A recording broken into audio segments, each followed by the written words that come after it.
হ্যাঁ গো বৌমা, তোমাকে বাড়ির কাজ নাকি কমপ্লিট হয়ে গেছে? হ্যাঁ আম্মা, বাড়ির কাজ কমপ্লিট হয়ে গেছে। শোনো বৌমা, তোমার একটা বালা বুদ্ধি দেই। তুমি তো চাকরি বাকরি করো, আর আমার পোলাটার তো চাকরি চলে গেছে, বেকার বেকার এদিক ওদিক ঘুরতেছে। আর তোমার তো একবার বাপের বাড়ি একবার শ্বশুর বাড়ি, এই টানাটানি তোমার অনেক কষ্ট হয়ে যায়। তাই কইতেছিলাম যে তুমি তো মাইয়া, ওই হিসাবে তো তুমি একটা ফ্ল্যাট পাও। তাই কইছিলাম কি, ভাড়া না থাইকা চলো আমরা সবাই মিল্লা তোমাগো বাসায় উঠি, বুঝছো না? তোমারই ভালো হইব, মায়ের লগে থাকতে পারবা, আর আমিও বেআইনের লগে লগে থাকতে পারমু, সুখ দুঃখের কথা কইতে পারমু। আম্মা, শেষমেশ বুঝি আপনি আপনার ছেলেরে ঘর জামাই রাখতে চাইতেছেন? ও মা, এডি কিতা কইতেছ?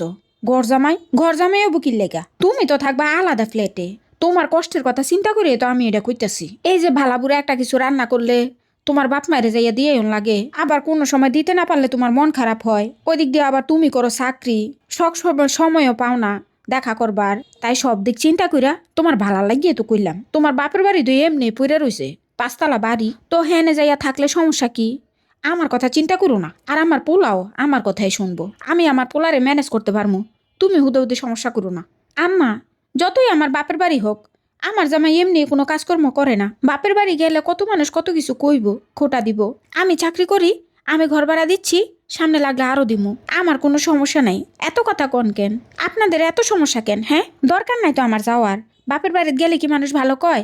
আমি এমনি ভালো আছি। আর বলি কি আম্মা, এইসব বুদ্ধি না দিয়া পোলাটারে একটা ভালো বুদ্ধি দেন, কোনো একটা কাজকর্ম করতে বলেন, হুদাই সংসারে আগুন লাগাইয়েন না।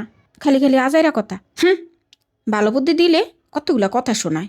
তোমার ভালো লাগিয়ে তো কইতেছিলাম, না শুনলে কার কি হইব? বেশি ভাব দেখায়, এত ভাবা ভালো না।